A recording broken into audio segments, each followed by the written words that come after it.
Sorry আপু, আমি বুঝতে পারি নাই। আসলে আমাকে ওই কুকুরটা আমার পিছনে লাগছে। ওর থেকে বাঁচার জন্য দৌড়াতে গিয়ে আপনার সাথে ধাক্কা লাগছে।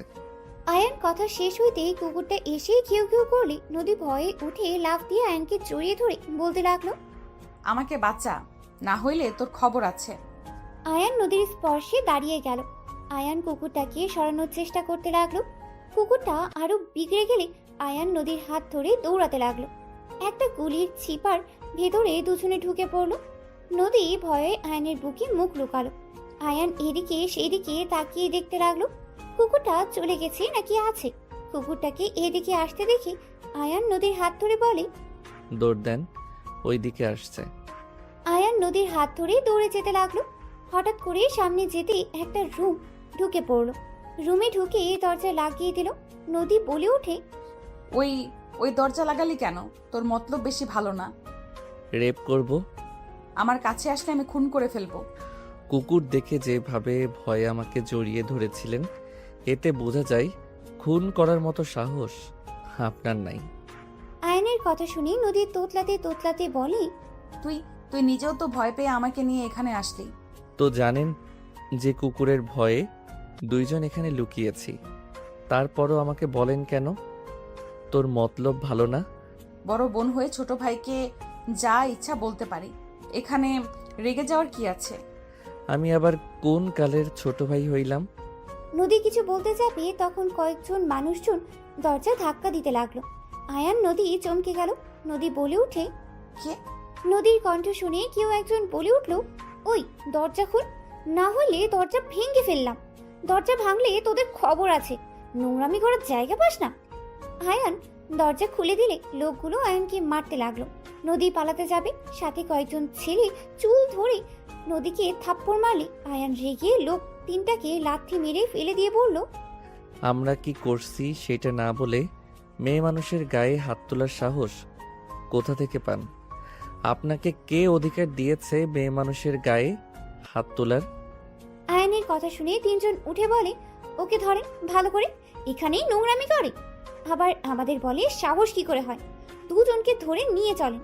কথাগুলো বলেই দুজনকে ধরে নিয়ে যেতে লাগলো।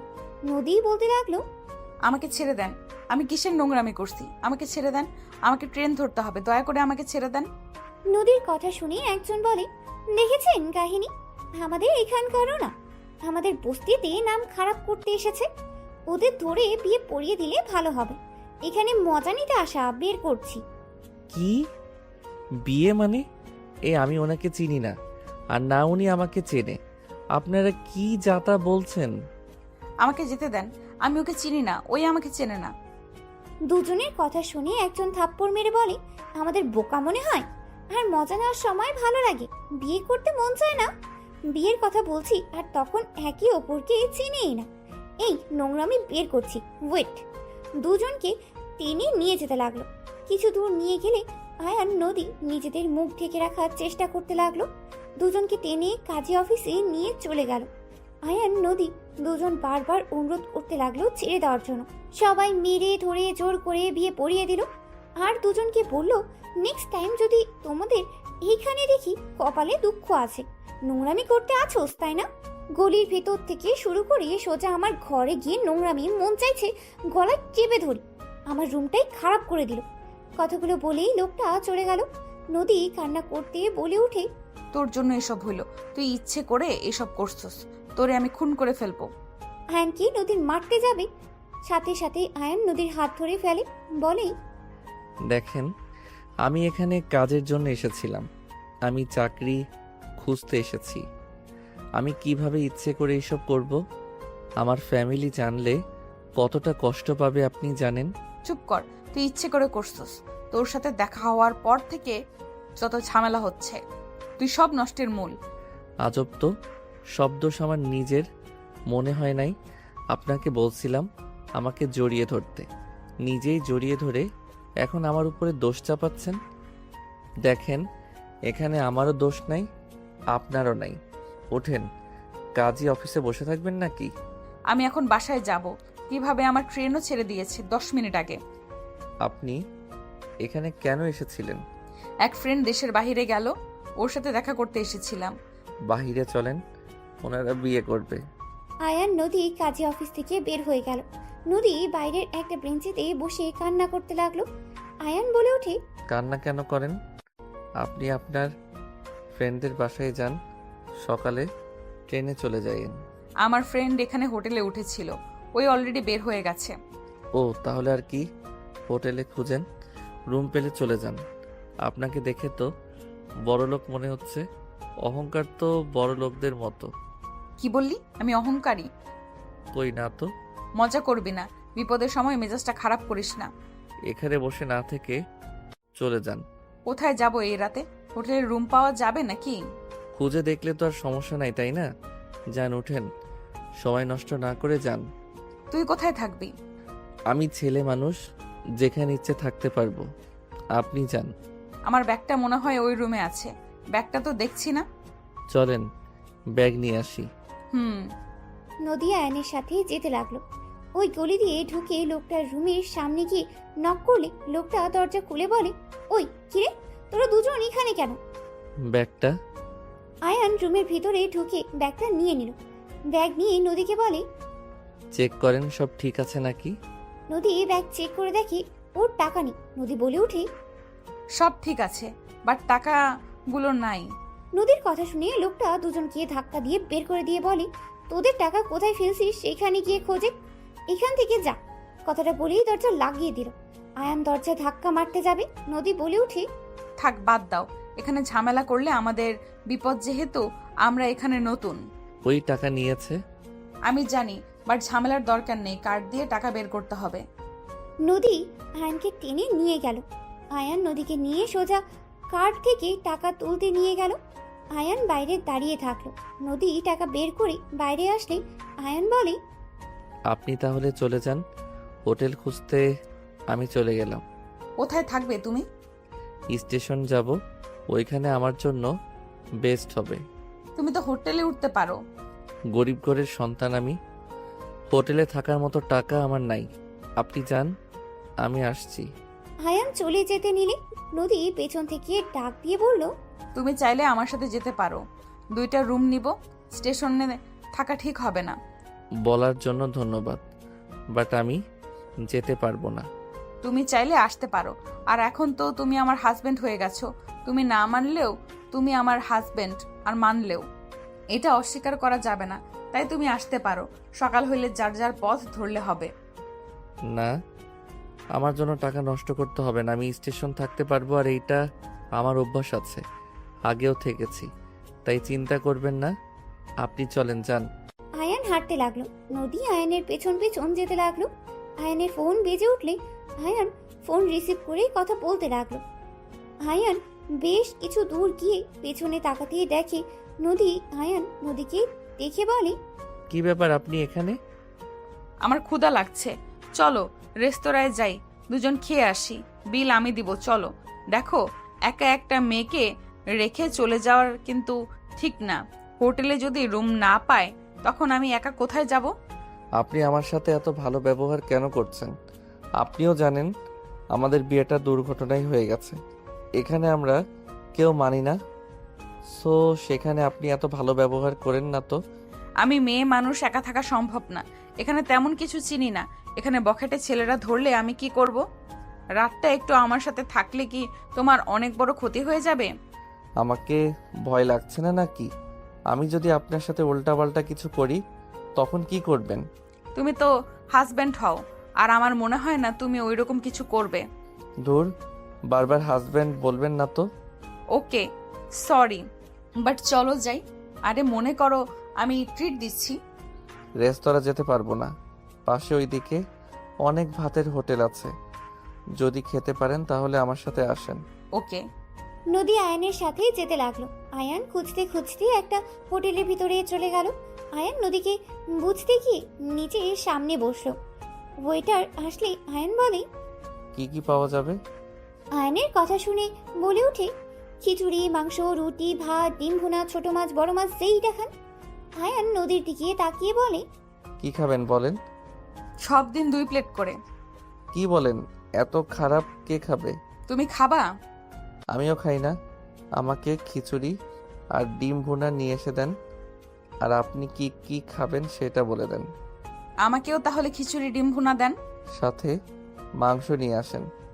আয়ান অর্ডার দিয়ে ফোন বের করে। কল রিসিভ করলে ওই পাশ থেকে একজন বলে ওঠে, তুই কোথায় রে? তোর আঙ্কেল অনেক চিন্তা করছে, এখন তো আসলি না। আব্বুকে বলো আমি ট্রেনটা ধরতে পারি নাই, সকালের ট্রেনে চলে যাব। আচ্ছা, তুই কোথায় থাকবি? দেখি। আচ্ছা রাখ বাই। আয়ান কল কেটে দিল। খাবার আসলে আয়ান মাংস ডিম নদীর দিকে এগিয়ে দিল। নদী বলে ওঠে, আমি তো মাংস অর্ডার দিই নাই, তুমি দিয়েছো, তুমি খাও। আপনার জন্য করছি, আপনি খান। আমি একা খেতে পারবো না। আমি কিছু শুনতে পারছি না। আয়ান কথাগুলো বলে খাওয়া শুরু করলো। নদী আয়নের দিকে দিতে গেলে আয়ান রাগী লোক নিয়ে তাকালে নদী মাঝখানে রেখে ডিম দিয়ে খেতে লাগলো। আয়ান নদীর প্লেটের এক সাইডে রেখে ঠেকে দিলে মাংস। নদী বলে ওঠে, এটা কি করলে? খান, বেশি কথা বলেন না। তুমি হা করো, আমি খাওয়াই দিই, একটু খেয়ে দেখো কেমন লাগে। আমার অ্যালার্জি আছে, আপনি খান। ও আচ্ছা। নদী খেতে লাগলো। দুজন খাওয়া শেষ করে নিলে আয়ান বলে ওঠে, আরো কিছু খাবেন? পেটে জায়গা নাই, তুমি খাবে কি? না, আমারও পেট ভরে গেছে। নদী আয়ান উঠে পড়লে নদী বিল দিতে যাবে। আয়ান ওয়ালেট থেকে টাকা বের করে বিল দিয়ে দিল। নদী বলে ওঠে, এইটা কি করলে? চলেন। আমার প্রশ্নের উত্তর দাও। মানুষজন তাকিয়ে আছে, এখন থেকে চলেন। আয়ান চলে যেতে নিলে নদী আয়ানের পেছন পেছন যেতে লাগলো। নদী আয়ানকে বলতে লাগলো, আমাকে বিল দিতে দিল না কেন? তোমার কাছে তো বেশি টাকা নেই, তাহলে কেন এরকম করলে? মায়া মানুষের টাকা দিয়ে খাবো আমি? So funny. শুনেন, আমার সামর্থ্য অনুযায়ী আমি খাওয়ানোর চেষ্টা করছি। আর আপনি আমার স্ত্রী হয়ে গেছেন, সেখানে আপনার টাকায় খাওয়া আমার পক্ষে সম্ভব না। আর আসল কথা, আমি কারো টাকায় খাই না, নিজের ইনকামের ভিতরে সব কিছু করি। তাই এই বিষয় নিয়ে কোনো কথা শুনতে চাই না। স্ত্রী কি পর হয় নাকি যে তাদের কোনো কিছু নেওয়া যাবে না? বিপদে যদি স্ত্রী তার স্বামীর পাশে নাই থাকতে পারে, তাহলে কেমন স্ত্রী হইলাম? আপনি সম্পর্কটা অন্যভাবে নিয়ে যাচ্ছেন। আপনি ভুলে যাইয়েন না, আমাদের এই বিয়ের মধ্যে থাকা সম্ভব না।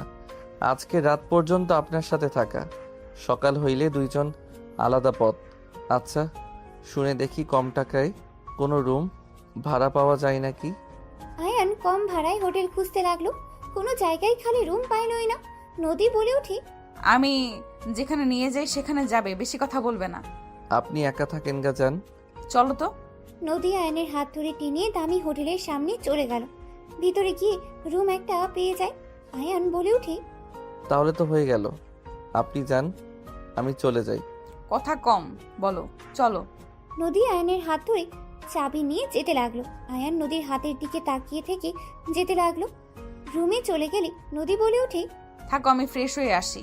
আর খবরদার এখান থেকে চলে যাবে না। আমি চলে গেলে ভালো হইতো, আপনি একটু বুঝেন।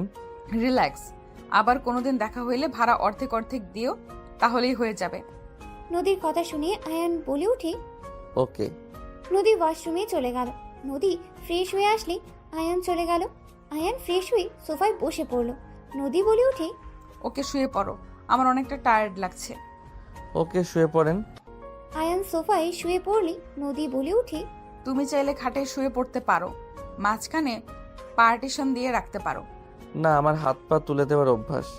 আপনি থাকেন ওইখানে, গুড নাইট। আয়ান চোখ বন্ধ করে শুয়ে পড়ল। আয়ান ঘুমিয়ে গেলে নদী আয়নের দিকে তাকিয়ে থাকতে লাগলো। 2 বছর পর। স্যার, আমি নিঃস্বার্থভাবে আপনার কোম্পানিতে কাজ করলাম, আর আপনি আজ বলছেন আমি আপনাদের লিঙ্কগুলো অন্য কোম্পানিতে বিক্রি করে দিয়েছি। তুই যদি না করস তাহলে ওই পোলা, তুই ছাড়া তো এই লিঙ্কের কথা কেউ জানতো না। দেখেন স্যার, আমি কিছু করি নাই, আমাকে ফাঁসানো হচ্ছে। এই অফিসে কেউ এমন কিছু করছে, আপনি ভালো করে খোঁজ নিয়ে দেখেন। তুই করছস, আমাকে কিছু দেখতে হবে। তুই এখন এই কোম্পানি থেকে চলে যা, যার কাছে বিক্রি করছস তার কোম্পানিতে কাজ কর, বের হ। রনি ধাক্কা দিয়ে বের করে দিতে সাথে সাথে আয়ানকে কেউ ধরে ফেললো। রাইসা বলে ওঠে, আয়ান কিছু করেনি, সব আপনি করেছেন। অন্যের উপরে দোষ চাপাতে লজ্জা করে না? ম্যাম কি বলছেন? আমি কেন এমন কাজ করব? রাইসা ফোন চালু করে ভিডিও ফুটেজ দেখালে রনি ঢোক গিলতেই লাগলো। রনি কিছু বলার আগে কার্ড দিয়ে বের করে দিল। রাইসা আয়ানকে বলল, আয়ান, তোমার সাথে কিছু কথা ছিল। ধন্যবাদ ম্যাম, আমাকে এভাবে বাঁচিয়ে দেওয়ার জন্য। ধন্যবাদ দিতে হবে না আয়ান, আমার সাথে একটু আমার কেবিনে আসো। রাইসার সাথে আয়ান তার কেবিনে চলে গেলে আয়ান কেবিনে ঢুকতেই রাইসা দরজা লাগিয়ে দিলে আয়ান চমকে উঠল। আয়ান বলে ওঠে, ম্যাম দরজা লাগিয়ে দিচ্ছেন কেন? ভয় পেও না, বসো এখানে। আয়ান আস্তে আস্তে ভয়ে সোফায় বসলে রাইসা বলে ওঠে, আরে এত ভয় কেন পাচ্ছ? আমি কি খেয়ে ফেলবো নাকি? শোনো, তোমার জন্য একটাই অফার আছে। কি অফার ম্যাম? তুমি তো এতিম, তাই না? হুম। আমাকে বিয়ে করবে? রাইসার কথা শুনে আয়ান লাফ দিয়ে উঠে পড়ে বলে, ম্যাম কি বলেন? আরে সিরিয়াসলি না, তুমি 3 মাসের জন্য আমার হাজবেন্ড হবে। আমার ফ্যামিলির সামনে শুধু আমার হাজবেন্ড হয়ে থাকবে। এর বিনিময়ে যত টাকা চাও আমি সব দিব, শুধু 3 মাস আমার হাজবেন্ড হয়ে থাকতে হবে। ম্যাম এসব কি বলেন? আপনি আপনার ফ্যামিলিকে কেন ঠকাবেন? আমি ঠকানো কাজের ভিতরে নাই। আপনি অন্য কাউকে দেখেন। আয়ান, আমার ব্যাপারটা বোঝো। আমার বয়ফ্রেন্ড এখন খুব ব্যস্ত, ওই দেশে আসতে তাও 1 বছরও লাগতে পারে। এতদিন আমার ফ্যামিলি কখনোই আমাকে রাখবে না। যদি স্বামী নিয়ে যায় তাহলে ওরা রাগারাগি করলেও আমাকে অন্য কারোর সাথে বিয়ে দিবে না। আমি আমার বয়ফ্রেন্ডকে ছাড়া কাউকে বিয়ে করতে পারবো না। প্লিজ তুমি আমাকে সাহায্য করো। ম্যাম ফ্যামিলিকে ঠকানোর মতো জঘন্য কাজ আমি করতে পারবো না। আপনি আমাকে ক্ষমা করে দেন। আপনি অন্য কাউকে দেখেন, আমাকে দয়া করে ছেড়ে দেন। আয়ান, আমার বয়ফ্রেন্ড একমাত্র তোমাকে বিষয় করেছে। ওয়েট, আমি তোমাকে ওর সাথে কথা বলিয়ে দিই, তাহলেই বুঝতে পারবে। রাইসা কল করতে লাগলো। কল রিসিভ করলেই রাইসা বলে ওঠে, জান, তোমাকে যে আমার এক এমপ্লয়ের কথা বলতাম, তুমি যাকে বাঁচাতে আমাকে কাছে ভিডিও ফুটেজ দিলে, তুমি একটু ওর সাথে কথা বলো। ওই ছেলেটা রাজি না। না, ওই রাজি হতে চাচ্ছে না। তুমি এটুকু বোঝাও না। আচ্ছা, ওর সামনে ফোনটা ধরো। রাইসা ফোনটা আয়নের সামনে ধরলে আয়ন সাথে সাথেই ফোন কেটে দিয়ে বলল, ঠিক আছে, আমি আপনার হাজবেন্ড হতে রাজি আছি। রাইসার অবাক হয়ে বলে ওঠে, কি হলো? এটাই তুমি রাফির সাথে কথা না বলে এভাবে কল কেটে দিলে, আর এখন বলছো হাজবেন্ড হতে রাজি আছো? আপনি কি চান আমি আপনার হাজবেন্ড হয়ে যাই নাকি চান না? চাই। তাহলে কবে যাবেন আমাকে জানিয়ে দিয়েন। আমি আমার কাজ করতে গেলাম। তুমি কি রাফিকে চেনো? না, আমি কিভাবে ওনাকে চিনবো? তাও ঠিক। আচ্ছা যাও, সকালে ব্যাগ গুছিয়ে স্টেশন এসেছো, আমি কল দিব। ঠিক আছে। আয়ান চলে গেল। রাইসা রাফিকে কল দিয়ে কথা বলতে লাগলো। সন্ধ্যার দিকে অফিস ছুটি হইলে আয়ান বাসায় চলে গেল।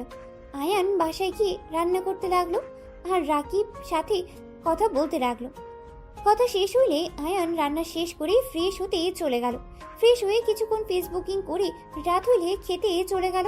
খাবার খেয়ে ঘুমিয়ে গেল। সকালে রাইসার ফোনের শব্দে ঘুম ভেঙে গেল। আয়ান কল রিসিভ করতে রাইসা বলে ওঠে, আয়ান, কোথায় তুমি? ম্যাম 10 মিনিট লাগবে। তাড়াতাড়ি রেডি হয়ে আসো, 15 মিনিট সময় আছে। Okay ma'am. আয়ান ফোন রেখে তাড়াতাড়ি করে ফ্রেশ হতে চলে গেল। ফ্রেশ হয়ে পোশাক পরিবর্তন করে নিল। তাড়াতাড়ি করে ব্যাগ গুছিয়ে তাড়াতাড়ি করে বাসা থেকে বের হয়ে গেল। আয়ান রিক্সা নিয়ে সোজা স্টেশনে চলে গেল। স্টেশনের সামনে গিয়ে দেখে ট্রেন চলে এসেছে। রাইসা উঠতে যাবে। আয়ান দৌড়ে রাইসার সাথে উঠে পড়ল। রাইসা আয়ানকে দেখে বলল, আসলে তাহলে এতক্ষণ কই ছিলে? আমি তো ভেবেছিলাম তুমি আসবে না। আমি যেহেতু কথা দিয়েছি সেখানে আমি কথা রাখবই। চলো। রাইসার সাথে আয়ান চলে গেল। নিজেদের সিটে বসে পড়ল। রাইসা রাফির সাথে ফোনে কথা বলতে লাগলো। আয়ান আর চোখে দেখতে লাগলো। রাফি দুষ্টুমি করে বলে ওঠে, তোমার জামাই ওইভাবে তাকিয়ে থাকে কেন? কথা বলবে নাকি? আমার সাথে কেউ কথা বলতে চাইলে আমি কিছু মনে করব না। সরি স্যার, আমি কারোর সাথে কথা বলতে ইচ্ছুক না। আপনারা কথা বলেন। আয়ান কথাগুলো বলে বাইরের দিকে তাকিয়ে থাকলো। রাফির সাথে রাইসার সারা রাস্তা কথা বলতে লাগলো। রাফি বলে ওঠে, তোমার ছোট্ট হাজব্যান্ডের মনে হয় ক্ষুধা লাগছে, খাবার নিয়ে আসো নাই? রাফি, বাজে কথা বলবে না। বারবার ওকে আমার হাজবেন্ড কেন বলছো? তোমার যদি রাগ হয় তাহলে নিজে চলে আসো, তা তো আসতে পারবে না। ফ্যামিলিকে বলার সাহসও পাও না, যত সব। আরে বাবা, রেগে কেন যাচ্ছ? আমি তো মজা করে বলছি। যাই হোক, তোমরা খেয়ে নাও, আমি মিটিংয়ে যাব। রাফি কল কেটে দিলে রাইসা আয়নের দিকে তাকাতে দেখে আয়ান সামনে বাচ্চা মেয়ের সাথে দুষ্টুমি করছে। রাইসা আয়নের আর বাচ্চা মেয়েটার কাণ্ড দেখে হেসে দিল। রাইসা আয়ানকে বলল, আয়ান, বিরিয়ানি খেয়ে নাও। কিছু খাবো না। পানি হবে কি? রাইসা পানি দিলে আয়ান পানি খেয়ে বাইরের দিকে তাকালো। রাইসা বিরিয়ানি খেতে জোর করলে আয়ান খেতে রাজি হলো না। রাইসা বলে ওঠে, কি সমস্যা তোমার? দুপুর হয়ে গেল, ক্ষুধা লাগে নেই নাকি? আপনি খান তো। আয়ান কথাগুলো বলে কানে হেডফোন দিয়ে সুরা শুনতে লাগলো। 5টার দিকে স্টেশন থেকে নেমে পড়লো। আয়ান নিজের ব্যাগ কাঁধে নিয়ে রাইসার লাগেজ নিয়ে যেতে লাগলো। রাইসা আয়ানের পেছন পেছন যেতে লাগলো। আয়ান স্টেশন থেকে বের হইলে রাইসা বলে ওঠে, আসি। আপু, আশিক দৌড়ে এসে রাইসাকে জড়িয়ে ধরে বলে, আপু কেমন আছো? আর ভুয়া দুলাভাই এইটা নাকি? বাট এইটা ছোট লাগছে, কেউ বিশ্বাস করবে কিনা সন্দেহ আছে। আমার থেকেও তো ছোট লাগে। আপনি জানেন আমি ভুয়া হাজবেন্ড? আমার রিয়ের দুলাভাই তো রাফি চৌধুরী আর এই গ্রুপের মালিকের ছেলে। ও আচ্ছা। লাগেজ নিয়ে চলো। রাইসা কথায় আয়ানের হাত থেকে লাগেজ নিয়ে যেতে লাগলো। আয়ান ওদের সাথে যেতে লাগলো। 3 জন গাড়িতে উঠে যেতে লাগলো। আশিকের ফোনে কল আসতে সামনে ফোন রেখে কল রিসিভ করে ড্রাইভিং করতে লাগলো আর কথা বলতে লাগলো। আয়ান বাইরের দিকে তাকিয়ে থাকতে লাগলো। একটা পুরনো জমিদার বাড়ির ভেতরে গাড়িটা থামলো। আয়ান গাড়ি থেকে নেমে রাইসা বলে ওঠে, ভেতরে চলো। এটা তো জমিদার শেখ বাড়ি, তাই না? হ্যাঁ, আমার দাদার বাবা ছিলেন সে। ও আচ্ছা। ভেতরে চলো। আর তোমাকে দুপুরে যা যা বলেছিলাম মনে আছে? জি ম্যাম। বউবালা শেখো। ম্যাম কি? সরি। আয়ান রাইসা আশিকের সাথে যেতে লাগলো। ভিতরে ঢুকলে রাইসাকে সবাই জড়িয়ে ধরলো। রাইসা সবার সাথে কথা বলতে লাগলো। হঠাৎ করে আয়নের চোখ সিঁড়ি বয়ে নামা মেয়েটার দিকেই গেল। আয়ন চমকে গেল। রাইসা মেয়েটাকে দেখিয়ে জড়িয়ে ধরে বলল, কেমন আছোস? আলহামদুলিল্লাহ। অনেক শুকিয়ে গেছিস। খাবার ঠিক মতো খাস না নাকি? নাটক কম করো প্রিয়। নিজের দিকে তাকিয়ে অন্যজনের দিকে তাকিয়ে কথা বলেন। রাইসার কথা শুনে সবাই হেসে দিল। নদীর আম্মু সামনের দিকে তাকিয়ে বলে ওঠে, আশিক, এই ছেলেটাকে। নদীর আম্মুর কথা শুনে আয়ান সালাম দিল। নদী আয়নের দিকে তাকালে বুকের ভিতর টুক করে উঠল। রাইসা নদীকে ছেড়ে দিয়ে বলে, বড় আম্মু, আমার হাজবেন্ড আয়ান। আর এই দিকে আছো? সরি, সবার সাথে কথা বলতে গিয়ে তোমার সাথে পরিচয় করে দিতে ভুলে গেছি। রাইসার কথা শুনে নদী কয়েক পা পিছিয়ে গেল। সাথে সবাই থমকে গেল। রাইসার আম্মু বলে ওঠে, আমাদের না জানিয়ে তুই বিয়ে করে ফেলেছিস? উপায় ছিল না আম্মু। তোর দাদু, আব্বু, চাচুরা জানলে কি হতে পারে ভাবতে পারছিস? আর তুই কিভাবে আমাদের না জানিয়ে বিয়ে করলি? আমাদের তো একবার জানাতে পারতি। কি জানাবো? তোমরা কি বলেছো আমি আসলে আমাকে বিয়ে দেবে? তো আমি আমার বয়ফ্রেন্ডকে বিয়ে করে নিয়েছি। আর আমি বিয়ে করে সোজা এখানে নিয়ে এসেছি। বাসর তো আর করি নাই, তাই না? বউ কি ধরনের কথা বলো? বড়দের সাথে এভাবে কেউ কথা বলে নাকি? জান, চুপ করো। আমি কথা বলছি তো। কাকি বাদ দেন তো। আব্বু, চাচু, দাদুকে শান্ত কিভাবে করতে হবে সেটাই নিয়ে ভাবতে হবে। সত্যি কি তোরা বিয়ে করছোস রাইসা? এই ছেলেকে দেখে তো ছোটদের মতো লাগছে। ওই আমার জুনিয়র, বাট আমরা একে অপরকে ভালোবাসি। বয়স কোনো ব্যাপার না। জান, চলো রুমে যাই। রাইসা আয়নের হাত ধরে নিয়ে যেতে লাগলো। নদীর থ হয়ে এক নজর তাকিয়ে আছে।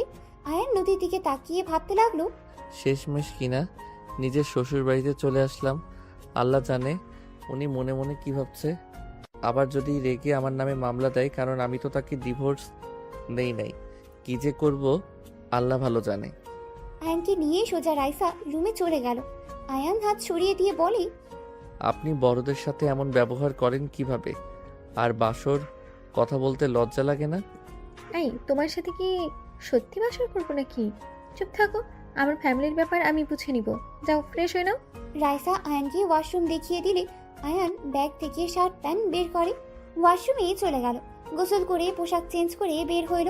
বারান্দায় শার্ট প্যান্ট মেলে দিয়ে খাটে এসেছে বসলো। রাইসা ওয়াশরুমে চলে গেল। গোসল করে বের হইলে নদী রুমের ভিতরেই ঢুকলো। রাইসা নদীকে দেখে বলে, কিছু বলবি? দুলাভাইকে নিয়ে নিচে আয় খেতে। নদী, তুই একটু ওকে খাবার এখানে দিয়ে যা। আমি একটু বের হব, আমার কাজ আছে। কোথায় যাবেন? আব্বুর সাথে দেখা করতে যাব, কোম্পানির বিষয়ে কিছু কথা ছিল। ও আচ্ছা। রাইসা চলে গেল। নদী নিচে গিয়ে খাবার নিয়ে এসেছে। রাইসা রুমে ঢুকলো। আয়ান নদীকে দেখে উঠে বসে পড়লো। নদী টি টেবিলের উপরে খাবারগুলো রেখে বলল, খেয়ে নেন দুলা ভাই। এইটা আপনাদের বাসা? আপনার বোন হয় রাইসা? আপনি তো অনেক চালাক মানুষ। আপনাকে দেখে বড্ড অবাক হইলাম। আমার কেন জানি মনে হচ্ছে আপনি ইচ্ছে করে রাইসাকে ফাঁসিয়ে এই বাসায় এসে ঘর জামাই হয়েছেন। ঠিক বলছেন। আপনারা তো বড়লোক মানুষ, আপনাকে বিয়ে করে তো কোনো কিছু পেলাম না, তাই আর কি আপনার বোনকে ধরলাম। আপনার বোনকে ধরে লাভ হয়েছে। আপনার বোনের কোম্পানি আছে, নিজস্ব সব কিছু আছে। আমার আর অভাব থাকলো না, পায়ের উপরে পা তুলে বসে খাবো। আয়নের কথা শুনে নদী রেগে আয়নের কাছে গিয়ে আয়নের কলার ধরে রেগে বলে, তুই আমাকেও সেদিন ফাঁসিয়েছিলি তাই না? ওরা তোর লোক ছিল তাই না? তুই যদি ভেবে থাকোস রাইসার মাধ্যমে এই বাড়ির দিকে নজর দিবি, তাহলে জীবনে বড় ভুল করবি। আমি বেঁচে থাকতে তোকে কিছুই করতে দিব না। নদীর কথা শুনে আয়ান হাসতে লাগলো। নদী রেগে থাপ্পড় মারতে যাবে, সাথে সাথেই আয়ান নদীকে খাটের উপরে ফেলে দিয়ে নদীর 2 হাত চেপে ধরে, ঠোঁটজোড়া নিজের দখলে নিয়ে নিল। নদী চোখ বড় বড় করে ফেলল। নদী আয়নের থেকে ছোটার চেষ্টা করতে লাগলো। আয়ান নদীর পেটে হাত দিয়ে নদী কেঁপে উঠল। 3 মিনিট পর নদীর ঠোঁট ছেড়ে দিলে নদী চোখের পানি গড়িয়ে পড়তে লাগলো। নদী আয়নের 2 গালে থাপ্পড় মারতে লাগলো। নদী কান্না করতে করতে বলতে লাগলো, আমার হাজবেন্ড হয়ে অন্য কাউকে বিয়ে করতে কি বিবেকে বাঁধলো না? তোর টাকা প্রয়োজন হইলে আমাকে বলতে পারতি, তুই অন্য কাউকে কেন বিয়ে করলি? আয়ান নদীর বুকে মাথা দিয়ে 2 হাত খাটের সাথে চেপে ধরে বলে, আমাকে কি ভালোবাসেন নাকি? তোকে কেন ভালোবাসবো? এই জন্য বলে এতদিনে মানুষ চেনা যায় না। এই জন্য বলে একদিনে মানুষ চেনা যায় না। তুই এত খারাপ, সামান্য টাকা সম্পদের জন্য আমার কাজিনকে বিয়ে করে এই বাড়িতে আসলি। তুই সব চেনার পর কেন আমার সাথে যোগাযোগ করলি না? যোগাযোগ করলে তো আমি তোকে ফিরিয়ে দিতাম না? যা টাকা লাগে, যা দরকার আমি তোকে দিতাম। নদী কথাগুলো বলে অচরে কান্না করতে লাগলো। আয়ান বুকের ওপর থেকে মুখ তুলে ঠোঁটে আলতো করে কিস করে, চোখের পানিগুলো ঠোঁট দিয়ে চুষে নিতে লাগলো। নদী কেঁপে কেঁপে উঠতে লাগলো। আয়ান বলে ওঠে, আপনি তো আমাকে ভালোবাসেন না, তাহলে আপনার থেকে কিভাবে কিছু চাইতাম বলেন? উল্টা আপনি আপনার ফ্যামিলিকে দিয়ে আমাকে মারতেন, তাই আপনার বোনকে বেছে নিলাম। ছাড় আমাকে, আমার বোনকে নিয়ে সুখে থাক, আমাকে ছেড়ে দে। নদীর কথা শুনে আয়ান হাত ছেড়ে দিয়ে নদীর উপর থেকে উঠে পড়লো। নদী উঠে ওড়না ঠিক করতে লাগলো আর কান্না করতে লাগলো। আয়ান উঠে সোফায় বসে খাবার খেতে লাগলো। নদী অছরে কান্না করতে লাগলো। আয়ান বলে ওঠে, খাবার খাইছেন দুপুরে? তুই খা, তোর শ্বশুর বাড়িতে খাবার জন্মের খাবার খা। জন্মের খাবার আবার কেমন দেখা যায়? লুচ্চা বদমাইশ। ও লুচ্চা বদমাইশের মতো দেখা যায়। কুত্তা বিড়াল, তোকে আমি খুন করে ফেলবো। যাক বাবা, আমি আবার কি করলাম? শ্যালিকা কান্না বন্ধ করে পাশে এসে বসো। কুত্তা, আমি তোর স্ত্রী, তুই আমাকে শালিকা কোন হিসেবে বলস? থুপকু, বড় বউ আসো, একটু কাছে বসো তো। চুপ কর। নদী বের হয়ে যেতে নেবে, তখন আয়ান নদীর দিকে যাবে। সাথে সাথে আশিক এসেছে পরে। আয়ান সোফায় বসে খাবার খেতে লাগলো। নদী বলে ওঠে, দুলা ভাইয়ের কাছে থাক, কিছু লাগবে কিনা। ওকে যাও, আমি দেখছি। নদী চলে গেল। আশিক খাটের ওপরে বসে বলতে লাগলো, তোমার বাসা কোথায়? তোমার ফ্যামিলি থেকে কে আছে? স্যার, এখানে কেন এসেছি ভালো করে জানেন। আমার বাসা কই, আমার ফ্যামিলিতে কে কে আছে এসব বলতে আগ্রহ না, আপনাদের কাজ হইলে হলো। পরিচিত দিতে কি সমস্যা শুনি? কোনো কাহিনী করে ভাগবে নাকি? আপনার যেইটা ভাবার ভাবেন, আমি কোনো কিছুর উত্তর দিতে বাধ্য না। আয়ান কথাগুলো বলে খাবার খেতে লাগলো। খাবার শেষ হলে হাত ধুয়ে পানি খেয়ে উঠলে সাথে সাথে আশিক বলে ওঠে, চলো ঘুরতে যাই। রুমে একা একা কি করবে? কোথায় যাবেন? চলো আমার সাথে। আয়ান আশিকের সাথে নিচে নামতে লাগলো। আশিক বলে ওঠে, আম্মু আমরা বের হচ্ছি, আপু আসলে বলে দিও। আশিক আয়ান চলে গেল। নদীর আম্মু বলতে লাগলো, যাই বলিস, রাইসার কিন্তু রুচি ভালো আছে। ছেলেটা দেখতে মাশাআল্লাহ আছে, মানুষের ভিতরে ধরানো যাবে। ভাবি আপনি এসব বলছেন, আর আমি এদিকে আমি চিন্তায় মরছি যে শ্বশুর মশাই, ভাইজান, রাইসার বাবা কিভাবে নিবে। দুজন কথা বলতে লাগলো। আয়ান আশিকের সাথে ঘুরতে লাগলো। রাত 8টার দিকে আশিকের সাথে আয়ান বাসার ভিতরেই ঢোকে।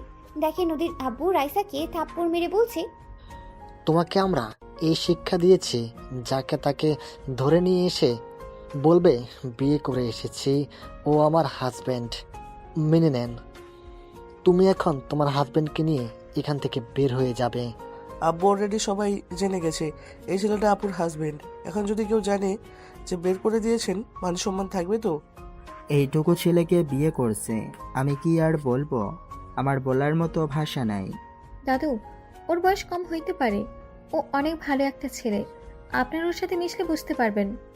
আমি বুঝলাম ওই ভালো ছেলে, তুমি আমাদের না জানিয়ে বিয়ে কিভাবে করতে পারলে? আসসালামু আলাইকুম, আমি আপনাদের মাঝে কথা বলতে যাচ্ছি, যদি অনুমতি দিতেন। ওয়ালাইকুম আসসালাম। কিসের অনুভূতি? তুমি আমাদের মধ্যে একটা কথাও বলবে না? তুমি আমার বাতিদিকে পাশিয়ে বিয়ে করেছ। তোমার মতো ছেলেকে আমার চেনা হয়ে গেছে। তুমি কি ভাবছ আমার বাতিজিকে ভুলিয়ে বালিয়ে বিয়ে করে আমাদের সম্পত্তি নিয়ে নিবে? যদি ভেবে থাকো তাহলে জীবনে বড় ভুল করছ। দুঃখিত আঙ্কেল, আপনার মেয়ের সম্পত্তি বা আপনাদের সম্পত্তি এসব আমার কোনো লোভ নাই। আপনার মেয়েকে ভালোবাসি, তাই বিয়ে করেছি। আপনারা আমাদের ভালোবাসা মেনে নিতেন না, তাই আমরা বিয়ে করতে বাধ্য হয়েছি। এখনো ও তোমাদের আমরা মেনে নিচ্ছি না, বের হয়ে যাও দুইজন। দাদু রাইসার হাত ধরতে যাবে, তখন রাইসার আব্বু বলে ওঠে, আব্বাজান, ভাইজান বাদ দেন। আমার মেয়ে বিয়ে করে ফেলেছে, সেখানে আর ঝামেলা করে কি লাভ? ভুলটা তো আর শোধরানো যাবে না। আমার মেয়ে যদি সুখে থাকে তাহলে থাক। আর আমার একমাত্র মেয়ে, আর একটাই ছেলে। আমার মেয়ের জামাই এমপ্লয়ি হয়েছে, সমস্যা নেই। আমার যা আছে এটাই আলহামদুলিল্লাহ, আমার ছেলে মেয়েদের হয়ে যাবে। রাইসার আব্বু কথাগুলো বলে চোখের কোণায় পানিগুলো গড়িয়ে পড়ার আগে মুছে ফেলল। আয়ান রাইসার আব্বুর দিকে তাকিয়ে অনেক মায়া হইতে লাগলো। নদীর আব্বু বলে ওঠে, মেয়ে ছেলেকে সবসময় ছেড়ে দিবি না তো? মাথায় তুলে আজ কি হলো? তোর মেয়ে একা বিয়ে করে চলে আসলো, আর আমার মেয়ে ছেলেকে দেখ, আজ পর্যন্ত কোনো রিপোর্ট নাই। ছেলে মেয়েদের বেশি মাথায় তুললে এমনই হবে। নদীর আব্বুর কথা শুনেই রাইসার আব্বু চুপ করে থাকলো। রাইসা মাথা নিচু করে রাখলো। আয়ান বলে ওঠে, দুঃখিত, কিছু মনে করবেন না। সব সময় চোখে দেখা কানে শোনা সবসময় সঠিক হয় না, আর ছেলে মেয়েদের নিয়ে বেশি গর্ব করা লাগে না। আর কি বলেন যে মাথায় বেশি তুলে ছেলে মেয়ে নষ্ট হয়ে যায়? স্যার, ব্যাপারটা সম্পূর্ণ ভুল। রাইসা বা তার বড় ভাই তার বাবা মায়ের অসম্ভব ভালোবাসে, সম্মান করে। আপনার ছেলে মেয়ে যে দেখতে পারছেন, আপনি বলেন যে তাদের শাসন করেন, কঠোরভাবে রাখে। আঙ্কেল, আমি 100% গ্যারান্টি দিয়ে বলতে পারি আপনার ছেলে মেয়েরা আপনাকে মনে মনে বকাঝকা করে। আপনাকে সহ্য হয়তো করতে পারে না, আপনার সামনে হয়তো ভয়ে এক্সপেক্ট করে, বাট মনের ভিতর থেকে এক্সপেক্ট করে না। আয়নের কথা শুনে আশিক নদী রাগী লুক নিয়ে তাকালে আয়নের কথা শুনে বলে, বিয়াদব ছেলে, আমার ছেলে মেয়েদের নিয়ে বাজে কথা বলে আস। তোর সাহস কি করে হয়? আমার সন্তানরা আমাকে ভয় পায়, সম্মানও করে, বুঝতে পারছস? আর রাইসা যদি কাউকে ভালোবাসতো, তোর মতো বিয়াদবকে মতো কাউকে বিয়ে করে আনতো না। সরি আঙ্কেল, আমার কথায় কষ্ট পেয়েছেন, বাট আঙ্কেল, আমি যদি বলি এখানে আপনার আর দাদু ভয়ে এমন কাজ করতে বাধ্য হয়েছে, আপনারা তো রাইসার ইচ্ছে কোনো কিছু তো শুনতে চান না। বাড়িতে আসলে আপনাদের পছন্দ করা পাত্রর সাথে বিয়ে দিয়ে দিবেন। এইটা কেমন ব্যবহার হইল বলেন? যার বিয়ে সেই রাজি কিনা ওইটা জানার দরকার নাই। যাকে ভালোবাসে তার সম্পর্কে খোঁজ খবর নিয়ে যে দেখবেন ছেলেটা আসলে ভালো নাকি খারাপ, ওইটা তো দেখবেন না। দেখবেন শুধু ছেলেটা টাকা আছে নাকি হাই লেভেল বংশ হইতে হবে। এত টাকা টাকা করে কি হবে আঙ্কেল, যদি ভালোবাসাটা না থাকে? আয়নের কথা শুনে রাইসার আব্বু বেশ ভালো লাগলো। নদীর আব্বু রেগে বলে ওঠে, তুই কি বলতে চাস? হ্যাঁ, আমরা আমাদের সন্তানের ভালো চাই না, খারাপ চাই না কি? আঙ্কেল আমি সেইটা বুঝাই নাই। আসলে সমস্যা কি জানেন, মাঝে মাঝে বাবা মায়েরা সন্তানের ভালো করতে গিয়ে সন্তানের খারাপ ভবিষ্যৎটা খারাপ করে দেয়। আঙ্কেল সবসময় টাকার পিছনে ছুটবেন না। মানুষ ব্যবহার দেখবে, মেয়ে ভালো দেখবে কিনা সেটা দেখবে। এখন অনেক টাকাওয়ালা বাট নেশাখোর বা সব মেয়ের প্রতি আসক্ত বা ব্যবহার নিকৃষ্ট বউকে সম্মান করতে জানেন না, এমন ছেলে দেখে বিয়ে দিয়ে জীবন নষ্ট করার কোনো মানে হয় না। তাই না? তা তুই অনেক ভালো ছেলে, এটা বোঝাতে চাচ্ছিস নাকি? তোর মতো দুই পয়সার ছেলের সাথে নিজের মেয়েকে বিয়ে দিব নাকি? আমি বলি নাই আমি ভালো। আয়ান আর কিছু বলার আগেই রাইসা বলে ওঠে, অ্যান্ড চুপ করবে প্লিজ, অনেক জ্ঞান দিয়েছো, দয়া করে চুপ করো। রাইসার কথা শুনে আয়ান চুপ হয়ে গেল। নদীর আব্বু রেগে বলে ওঠে, আব্বা, আপনি তাকিয়ে কি দেখছেন? আপনার ছেলেকে এতটুকু ছেলে এসে অপমান করছে আর আপনি চুপচাপ শুনে যাচ্ছেন, কেউ কোনো প্রতিবাদ করছেন না। ছেলেটা ছোট হইলেও আসলে অনেক কিছু ঠিক বলছে। আব্বু, তুমি ওদিকে টানছো। আচ্ছা বাদ দে, মেজো যেহেতু মেনে নিয়েছে সেখানে আমার কথা বলে কি লাভ? রাইসা, ওকে নিয়ে রুমে যাও। রাইসা আয়ানকে ইশারা করলে আয়ান রাইসার সাথে যেতে লাগলো। নদী আয়ানের দিকে তাকিয়ে আছে। আয়ান নদীর দিকে তাকিয়ে চোখ টিপ মারলে নদীর রাগে গজগজ করতে লাগলো। নদীর আব্বু রেগে চলে গেল। নদীর আম্মু বলে উঠে, বাবা, এইটুকু ছেলে না কত বড় বড় কথা। এখনকার ছেলেমেয়েরা অনেক পাকনা। আয়ান ছোট হলেও কথাগুলো কিন্তু সঠিক বলেছে। পাকনামি করা লাগবে না তোর, যা এখান থেকে। রাইসার আব্বু চলে গেল। দাদুও নিজের রুমে চলে গেল। আয়ান রাইসার সাথে রুমে গেলে রাইসা রেগে ধমকে সুরে বলে ওঠে, এই তোমাকে আমি এইসব শিখিয়েছি? বড় আব্বুর সাথে যে তর্ক করলে মেরে হাড্ডি ভেঙে দিত। আব্বু চুপ করেছিল জন্য কিছু করলো না। আব্বু যদি কিছু বলতো আমাদের বিরুদ্ধে গেলে মেরে বের করে দিত। Sorry ma'am. রাইসার ফোন বেজে উঠলে রাইসার বারান্দায় চলে যায়। আয়ান খাটের উপরে বসে চিন্তিত হয়ে বসে থাকলো। আয়ান মনে মনে ভাবতে লাগলো, আমি কি কাজটা ঠিক করছি? লোকটার চোখে আমি স্পষ্ট কষ্টের ছাপ দেখলাম। উনি হয়তো কল্পনাও করতে পারছে না তার মেয়ে এমন একটা কাজ করতে পারে। আমি কি ওনাকে সব সত্যিটা বলে দিব? না থাক, সত্যিটা বলে দিলে অন্য ঝামেলা হয়ে যাবে। আয়ান কথাগুলো ভাবতে লাগলো। 10টার দিকে রাইসাদের ডাকলে আয়ান রাইসা দুজন নিচে চলে গেল। আয়ান সবার সাথে ডাইনিং টেবিলে বসতে যাবে, তখনই নদীর আব্বু এসে বললেই, সামান্য একজন এমপ্লয়ি হয়ে বসদের সাথে খেতে বসতে চায় কোন সাহসে? এই ছেলে, নিচে গিয়ে বসো। Sorry sir. শফিক, চুপ কর তো। আয়ান, তুমি বসো আমাদের সাথে। ও যদি আমাদের সাথে খায়, আমি খাওয়ার বাদ দিয়ে উঠে যাব। নদীর আব্বুর কথা শুনে কিছু বলবে, তখন আয়ান বলে ওঠে, স্যার আপনি থাকেন, সমস্যা নাই, আমি নিচে বসছি। আয়ান এক সাইডে গিয়ে ফ্লোরে বসলে নদী আয়ানের পাশে গিয়ে বসলো। আশিকও চলে গেল। রাইসাও আশিকের পাশে বসে পড়লো। নদীর আব্বু রেগে বলে ওঠে, কিরে, তোরা ওখানে বসলি কেন? আম্মু, কাকি, আমাদের এখানে খাইতে দেন। আপনারা আমার সাথে কেন বসছেন? আমি গরিব ঘরের সন্তান। আপনারা যান, আমার সাথে বসা আপনার জন্য ঠিক না। তুমিও মানুষ, আমরাও। ওয়েট, আমি নিয়ে আছি। আশিক নদী উঠে খাবার নিয়ে আসতে গেলে নদীর আব্বু রেগে নদীর গালে থাপ্পড় মারতে গেলে আশিক সামনে দাঁড়ালে ওর গালে গিয়ে থাপ্পড়টা পড়লো। দাদু রেগে বলে ওঠে, আমার দাদু ভাইদের গায়ে হাত তোলার সাহস তোকে কে দিল? ওদের মতো থাকতে ওদের দে সব কিছু জোর করে চাপিয়ে দেওয়ার চেষ্টা করিস না। আব্বাজান, প্লিজ, আপনি আমাদের মধ্যে নাক গলাবেন না। একজন তো ধরে নিয়ে এসেছে বস্তির টোকাইকে, আবার এটা যে কি করবে সেটাই ভেবে পাচ্ছি না আমি। এত বড় সাহস, আমাকে বলস আমি নাক গলাই? দাদু নদীর আব্বুর কথা সহ্য করতে না পেরে বুকে ব্যথা উঠে গেল। আয়ান দৌড়ে গিয়ে দাদুকে ধরে ফেললো।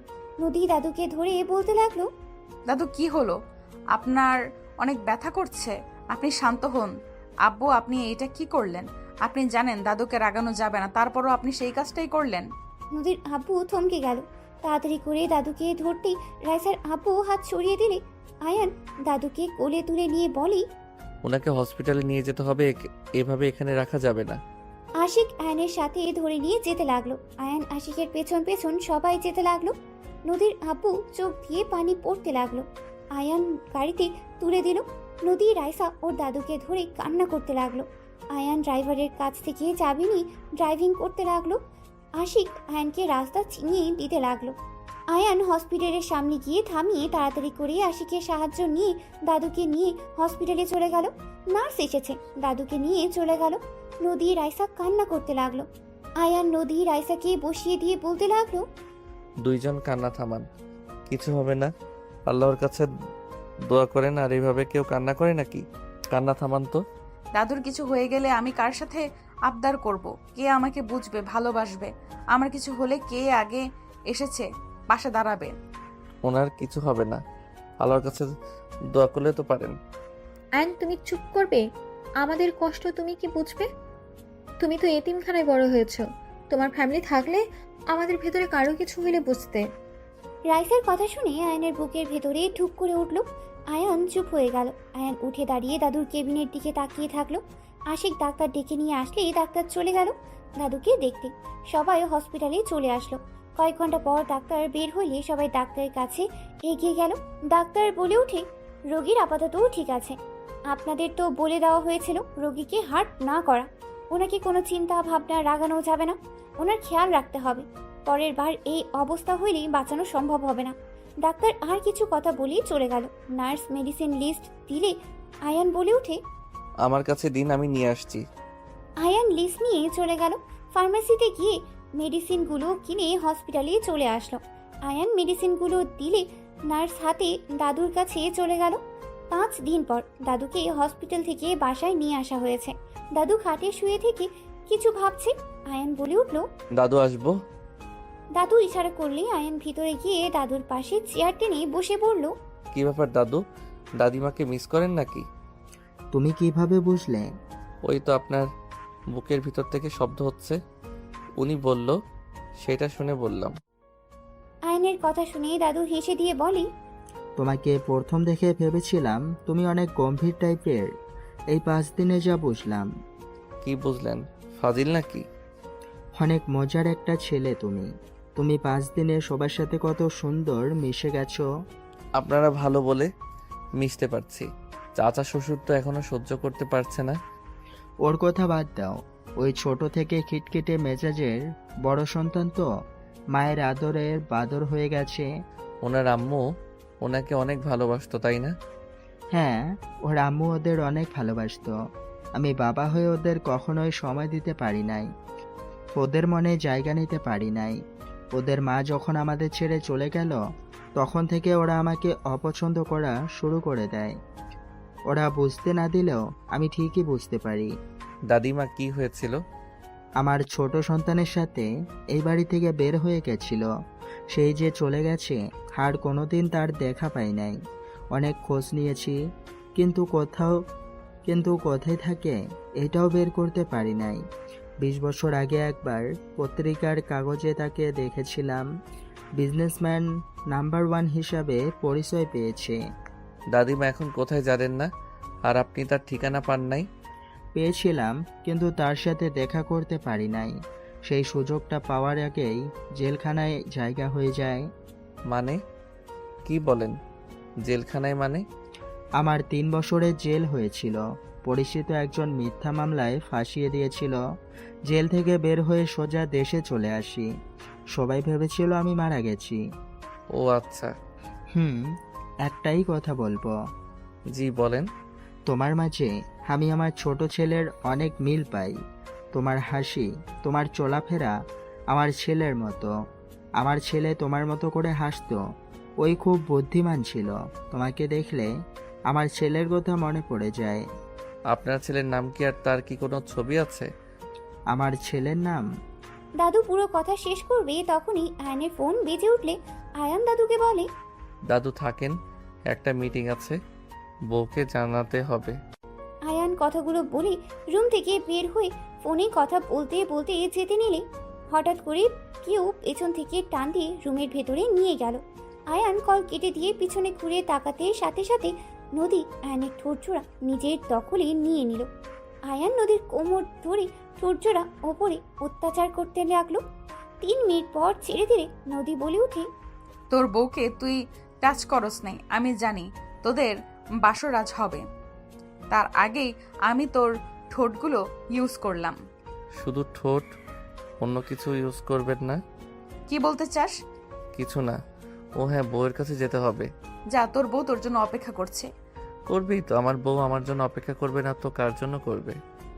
আয়নের কথায় নদীর রাগ উঠলে কলার চেপে ধরে বলে, আমি তোকে ভালোবাসি, আমি তোর প্রথম স্ত্রী। তুই আমার আগে ওর সাথে বাসর করতে পারবি না। দেখ আমি কি করি আজকে। কি করবে? হ্যাঁ, কিছু করতে পারবে না। আমি তো আজ বাসর করবই। তোর সাহস থাকলে করে দেখাস। ওকে।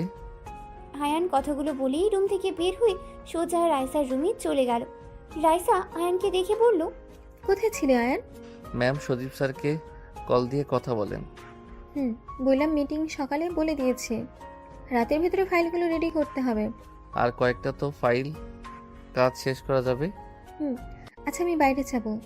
ঠিক আছে। রাইসা চলে গেল। আয়ান একটা ফাইল নিয়ে সোফায় বসে ফাইলে কাজ করতে লাগলো।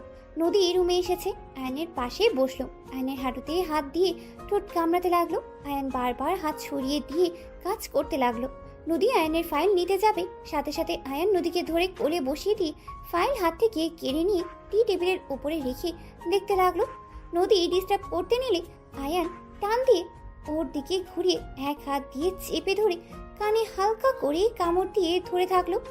নদী আয়নের পিঠে মারতে লাগলো আর বলতে লাগলো, ছাড়ো রাক্ষস কোথাকার, তোমাকে কেউ মাংস খাওয়ায় নাই নাকি যে মানুষের মাংস খেতে চাচ্ছ? আয়ান কান ছিঁড়ে দিয়ে বলি, দুষ্টুমি করা বন্ধ করবে, কাজ করতে দাও। আমি বাসর করব, আমি বড় বউ, আমার অধিকার সবার আগে। সময় হইলে করব, এখন করার মুড নাই। কাজ করতে দিবে নাকি আমি কিছু একটা করব? আমি তো চাই কিছু একটা করো।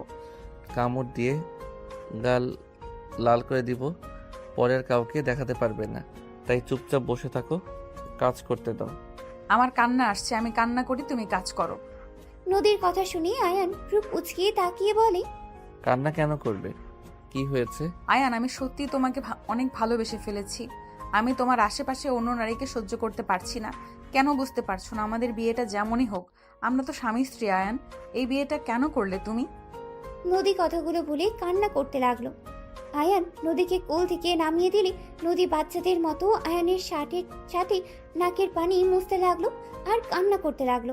আয়ান নদীকে এক হাত দিয়ে সামনের মাথায় হাত বুলিয়ে দিতে লাগলো, অন্য হাত দিয়ে কাজ করতে লাগলো। নদী বাচ্চাদের মতো করে আয়ানের শার্ট টানতে টানতে কান্না করতে করতে বলতে লাগলো, কেন করলে আয়ান? তুমি বিবাহিত জানার পরও কেন তুমি রাইসাকে বিয়ে করলে? আমি তো তোমাকে ডিভোর্স দেই নাই, তুমি কেন বিয়ে করলে, তাও আবার আমার কাজিনকে? আমি কিভাবে ওকে বলবো আমার স্বামীর সাথে তুই কেন থাকোস? তোকে দেখলে আমার রাগ হয়, কষ্ট হয়। নদী কথাগুলো বলতে লাগলো আর ফুপিয়ে ফুপিয়ে কান্না করতে লাগলো। আয়ান এক হাত দিয়ে বাহুতে জড়িয়ে ধরে হাত বুলিয়ে দিতে লাগলো। নদী কান্না করতে করতে বলতে লাগলো, তুমি কি জানো না, বাঙালি নারীরা সব ছাড়তে পারে কিন্তু তার স্বামীর ভাগ কাউকে দিতে চায় না। তুমি সবকিছু জেনে কেন বিয়ে করলে আয়ান? তোমার টাকার দরকার হইলে আমার সাথে যোগাযোগ করতে পারতে। তুমি তো আমার বাসা চিনতে, সব চিনেও তুমি আমার কাছে কেন আসো নাই? আমার বোনকে বিয়ে করলে। তুমি জানো আমি তোমাকে কত মিস করছি। আমি তোমাকে নিয়ে সব সময় ভাবতাম। তুমি বিয়েটা না মানলেও আমি তো বিয়েটা মেনে নিয়েছিলাম আয়ান। নদী কথাগুলো বলতে বলতে কান্নায় ভেঙে পড়লো। আয়ান নিজের কাজ রেখে নদীর দিকে তাকিয়ে 2 হাত দিয়ে চোখ মুছে দিতে লাগলো। নদীর রেগে হাত সরিয়ে দিতে লাগলো। আয়ান জোর করে নদীকে জড়িয়ে ধরে বলতে লাগলো, কান্না থামাও, কেউ এসে যাবে। তোমার মনে কি কারোর প্রতি কোনো দয়া মায়া হয় না?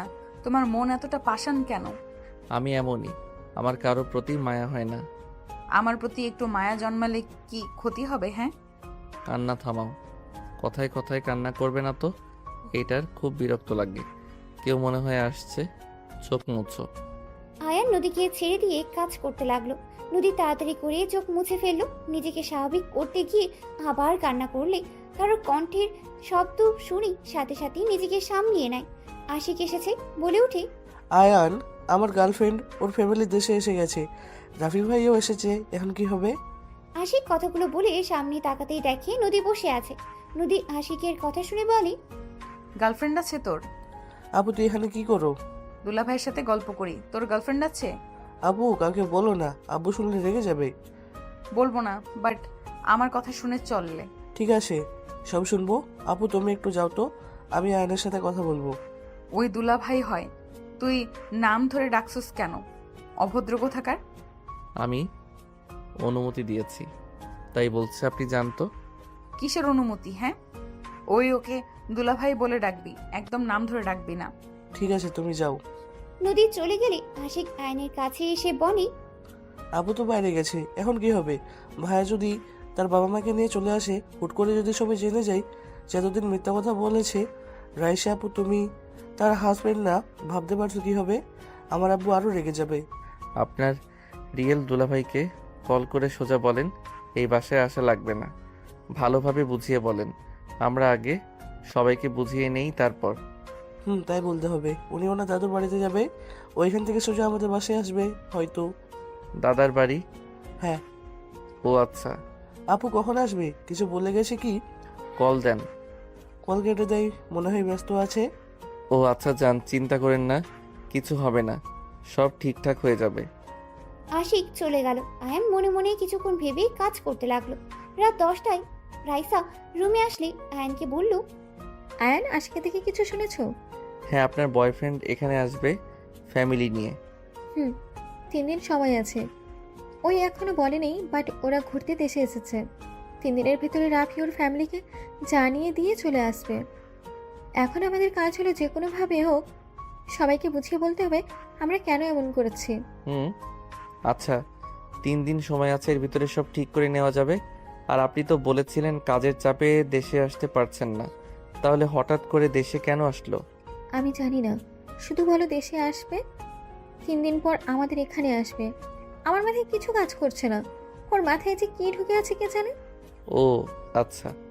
রাইসা কিছু বলবে তখনই রুমি নদী ভিতরে ঢুকে বলে, রাইসা, হ্যাঁ বল। আজকে আমি তোর সাথে ঘুমাবো। অনেকদিন ধরে দুই বোন একসাথে থাকি না, গল্প করা হয় না। রাইসা নদীর কথা শুনে চমকে গেল, ঢোক গিলতে লাগলো। আয়ান মনে মনে ভাবতে লাগলো, পাগলি বউ আমার, ভেবেছে আমি ম্যামের সাথে বাসর করব। পাগলি তো জানে না আমাদের বিয়ে হয় নাই, আর তো বাসর দূরের কথা। ইয়া মানে? নদী, আমাদের তো অনেক কাজ, আগামীকাল একসাথে গল্প করব। বুঝছি, জামাই পেয়ে বোনদের ভুলে গেছিস। আমি যে তোর বোনের থেকেও বেশি কিছু, এইটা তুই ভুলে গেছিস। এখন তোর স্বামী সব, তাই না? আরে নদী, তা না, তুই ভুল বসছিস। দেখ, সত্যি আমাদের অনেক কাজ আছে। রাইসার কথা শুনে নদী মনে মনে ভাবতে লাগলো, কি কাজ আছে আমি ভালো করে জানি। আমার জামাইয়ের সাথে বাসর করাবো ভালো করে, যেইভাবেই হোক এই রুমে থাকতেই হবে, না হলে ওদের মাঝে না না, এটা হতে পারে না। নদী কথাগুলো ভেবে বলে ওঠে, আমি কিছু জানি না, আমি এখানে থাকবো, তোর সাথে ঘুমাবো, এটাই আমার শেষ কথা। নদী কথাগুলো বলে সোজা খাটে গিয়ে শুয়ে পড়লো। আয়ান বলে ওঠে, শালিকা, তুমি তো জানো আমাদের বাসর এখনো হয় নাই। তুমি যদি থাকো তাহলে আমরা বাসর কিভাবে করব? আয়ানের কথা শুনে রাইসা রাগী লুক নিয়ে তাকালে আয়ান চোখ টিপ দিলে রাইসা কিছু বলল না। নদী বলে উঠে, দেখুন দুলাভাই, আমার বোনকে আমি অনেক ভালোবাসি। আমি এতদিন দেশে ছিলাম না, রাইসাও নিজের অফিসের জন্য ব্যস্ত ছিল। দুই বোন অনেক দিন ধরে একসাথে থাকি না, বাসর পরে করেন। বউ তো আর পালিয়ে যাচ্ছে না। আমার অনেক মনে পড়ছে রাইসাকে। আমি এখন এখান থেকে যাব না। আপনি আমার বউকে আমার থেকে দূরে রাখতে পারেন না। আইন বাদ দাও, নদী বয়সে শুধু বড় হয়েছে, এখনো বাচ্চাদের মতো আছে। আর আসলে আমরা দু বোন অনেক দিন ধরে একসাথে থাকি না। আজকে তুমি সোফায় ঘুমাও, আমি আর নদী একসাথে ঘুমাবো। বউ, তুমি শুধু তোমার বোনের কথা ভাবলে, আমার কথা তো একটু ভাবো না। রাইসা চোখ পাকালে আয়ান ইশারা করলে রাইসা বলে ওঠে, এতদিন ধৈর্য ধরেছ, আজকে রাত তো ধৈর্য ধরো। রাইসা আমার কাছে আয়, তোর জামাইয়ের কাছে অনেক গেছস। নদী রাইসাকে খাটে বসিয়ে রাইসার কোলে বসে আয়ানের দিকে তাকিয়ে ভিলেনের মতো হাসি দিলে আয়ান হাসতে শুরু করে দিল। রাইসা ভ্রু কুচকে তাকালে আয়ান বলে ওঠে, বউ, আমার জায়গায় তুমি শালিকাকে কেন দিচ্ছ? কাজ করো। ঠিক আছে। রাইসা নদীর মাথায় হাত বুলিয়ে দিয়ে ঘুম পাড়িয়ে দিল। রাইসা আয়ানকে বলে, এই, তুমি এত বেশি কথা বলে কেন? রাগ তুলবে না বলে দিলাম, ভুলেছেও না। তুমি কিন্তু আমার ফেক হাজবেন্ড, জামাইয়ের মতো ব্যবহার করবে না একদম। ম্যাম, আপনার যে বোন, উনি সন্দেহ করতো, তাই আমি একটু বাজে কথা বলছি। আমি আপনার জন্য তো বললাম, ভালো হয়েছে, মনোযোগ দাও। আয়ান চুপচাপ কাজ করতে লাগলো, রাইসা ল্যাপটপ নিয়ে কাজ করতে লাগলো। সারা রাত দুইজন কাজ করতে করতেই লাগলো। 4টার দিকে দুজন ঘুমিয়ে গেল। সকালে নদী ঘুম ভাঙলে দেখে রাইসা ওকে জড়িয়ে ধরে ঘুমিয়ে আছে। নদী রাইসার হাত ছড়িয়ে দিয়ে আয়নের দিকে তাকিয়ে দেখে আয়ান সোফায় ঘুমিয়ে আছে। নদী বিজয়ী হাসি হেসে মনে মনে ভাবতে লাগলো, কর বাসর, আমার আগে বাসর করার মজা বুঝিয়ে দিয়েছি। লুচ্চা বেডা একটা, এমন জায়গায় মারবো না বাসর আর মুখেও নিয়ে আসবি না, কুত্তা বিড়াল। নদী মুখ ভেঙচি দিয়ে নেমে চলে গেল রুমে। রাইসার ঘুম ভাঙলে ঘড়ির দিকে তাকাতে দেখে অনেক বেজে গেছে। রাইসা তাড়াতাড়ি করে উঠে পড়লো। আয়নকে তাড়াতাড়ি ডাক দিয়ে তুলে নিয়ে বলল, আয়ন ওঠো, তাড়াতাড়ি রেডি হতে হবে, অনেক বেঁচে গেছে। রাইসা কথাগুলো বলে চলে গেল। আয়ান তাড়াহুড়ো করে উঠে পড়লো। ব্যাগ থেকে শার্ট প্যান্ট নিয়ে পাশের রুমে গিয়ে ফ্রেশ হয়ে রেডি হয়ে নিল। রাইসার রুমে এসেছে, সব কিছু গুছিয়ে নিতে লাগলো। গুছিয়ে নিয়ে রাইসার সাথে তাড়াতাড়ি করে বাসা থেকে বের হয়ে গেল। সন্ধ্যার দিকে আয়ান রাইসা বাসায় ফিরলো। বাসায় ঘরে যেতে আয়ান রাইসা দুজন চমকে উঠলো। আয়ানকে দেখে কেউ কিছু বলার আগেই নদীর আম্মু বলে ওঠে, আম্মাজান, এটা রাইসা আর তার হাজবেন্ড আয়ান। রাইসা, এইটা তোর দাদিমা, ছোট চাচ্চু চাচ্চি, আর এটা তোর ছোট চাচ্চুর ছেলে মেয়ে রাফি আতিয়া। আসসালামু আলাইকুম, কেমন আছেন আপনারা? ওয়ালাইকুম আসসালাম, আলহামদুলিল্লাহ। আয়ানকে কেউ কিছু বলার আগেই আয়ান হাতিয়ার সামনে গিয়ে ঠাস করে থাপ্পড় মেরে দিল। সবাই হতভম্ব হয়ে গেল। নদীর আব্বু রেগে বলে ওঠে, ফকিন্নির বাচ্চা, তোর এত বড় সাহস, আমার বাতিজির গায়ে হাত তুলস? রাইসা, তোর জামাইকে আজকে আমার হাত থেকে কেউ বাঁচাতে পারবে না। অনেক সহ্য করেছি, আর না। আয়ান, এটা কি করলে? এই তোমার বয়স কত? আতিয়া গালে হাত দিয়ে ঠোঁট বিচ্ছিরে কান্না করতে লাগলো। আয়ানকে জড়িয়ে ধরলে আয়ান সরিয়ে দেওয়ার চেষ্টা করতে লাগলো। আয়ান বলে ওঠে, খুব পাকনা হয়ে গেছো তাই না? কোথায় কি করো তুই কি ভাবছো আমি কিছু জানি না? থাপ্পড় দিয়ে সবগুলো দাঁত ফেলে দিব।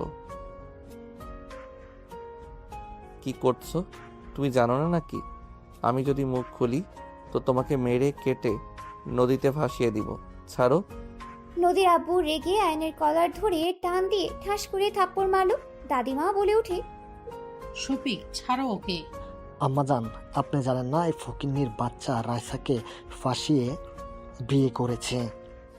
আমাদের সম্পত্তির লোভে এই বাড়িতে এসেছে।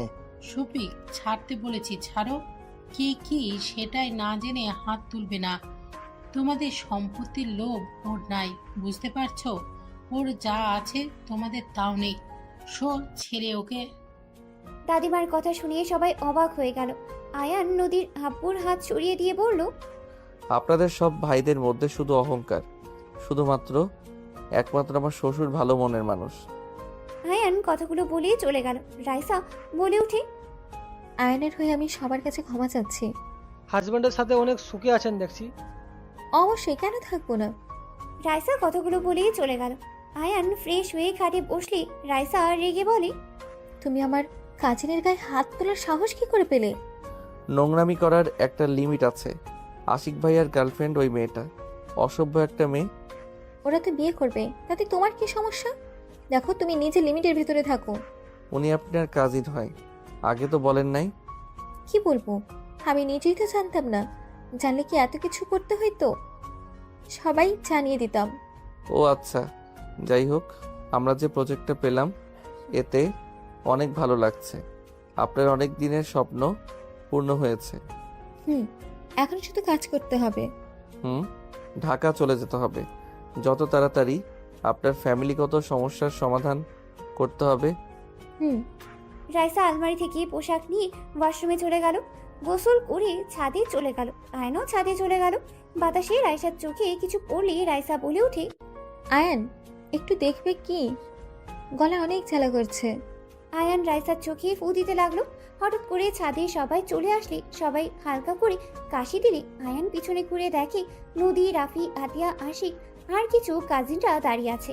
নদী রেগে হাত মুঠো করে দাঁতে দাঁত চেপে বলে, সব কিছুতে একটা লিমিট থাকে। ছাদে এসেছে আপনাদের রোম্যান্স করতে হবে? নোংরামি করতে লজ্জা করে না? ঘর কি জন্য আছে? বিছানা বালিশ সব নিয়ে এসেছি, এখানে বাসর কর দুইজনে। নদীর কথা শুনিয়ে রাইসা রাফির দিকে তাকালো। রাইসা ঘৃণ্য শরীর গুলিয়ে আসতে লাগলো। রাফি কিছু না বলে এক সাইডে চলে গেল। আয়ান নদীর দিকে রাগী লুক নিয়ে তাকিয়ে বলে, আমার বউ, আমি যেখানে ইচ্ছে সেখানে আদর করব। তোমার সমস্যা কোথায়? সব সময় বেশি বুঝবে না। আমার কি সমস্যা হবে? সবার সামনে নোংরামি মেনে নেওয়ার মতো না। আমরা না এসেছি, যদি এখানে বড়রা কেউ আসতো তখন কি হতো? দেখো তো কি আর হইতো। জাস্ট শাট আপ আয়ান, মুখ সামলিয়ে কথা বলো। ভাইয়া ভাবির চোখে ময়লা গেছে, বের করে দাও। আমি তো বের করতে নিয়েছি, তার ভিতরে তো তোমরা চলে আসলে। আয়নের মুখ থেকে ভাইয়া ভাবি শুনে বেশ অবাক হয়ে গেল নদী, রাইসা, আশিক। রাফি বলে উঠে, তুই বের কর, আমার বউ নাকি যে আমি বের করব? মেজাজ খারাপ করবে না, তুমি ভালো করে জানো এখানে কোনো বাজে কিছু হতে পারে না। বের কর, কেউ দেখলে ঝামেলা হবে। চোখ দিয়ে পানি পড়ছে। আতিয়া ভাবির চোখের ময়লাটা বের করে দাও। উনি আমাদের ভাবি হয়, আমার বউ না। কাউকে বলো না।